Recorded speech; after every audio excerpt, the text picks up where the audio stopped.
I feel like this is a surprise, even though we've known that the Saudi Aramco IPO was pulled in the past and put back on very quickly. So in that regard, when you look at it historically, maybe it's not too much of a surprise. Well, it is a bit abrupt because they seem to be very determined to go ahead this time. And that too in the face of several potential hurdles.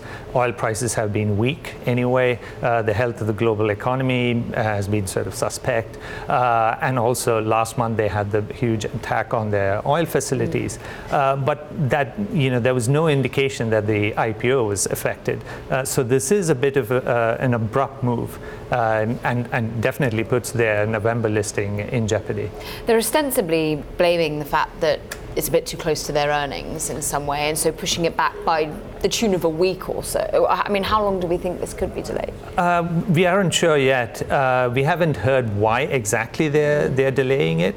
There have been some reports saying that they want to give more clarity to investors on their quarterly earnings after the attacks. But still, I mean, the attacks happened middle of last month. Why now? So there are some questions, definitely.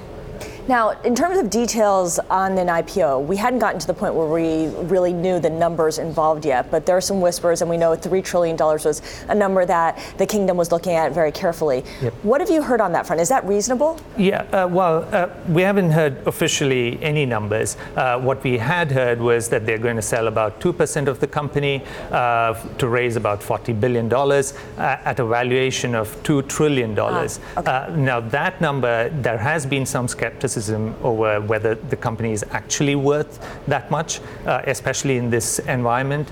In fact, Saudi analysts have been cutting earnings per share estimates for the companies there over the past 12 months. So, how are they going to justify that valuation?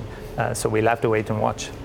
This is all a key test, isn't it, of the diversification of Saudi Arabia and the new growth plans and focus of the Saudi Crown Prince? Yes, as the role of oil, in the energy industry comes down, Saudi Arabia and the Crown Prince have been kind of looking ahead and want to kind of reduce its reliance on oil, and the IPO was a big part of that plan to kind of boost funds for other projects.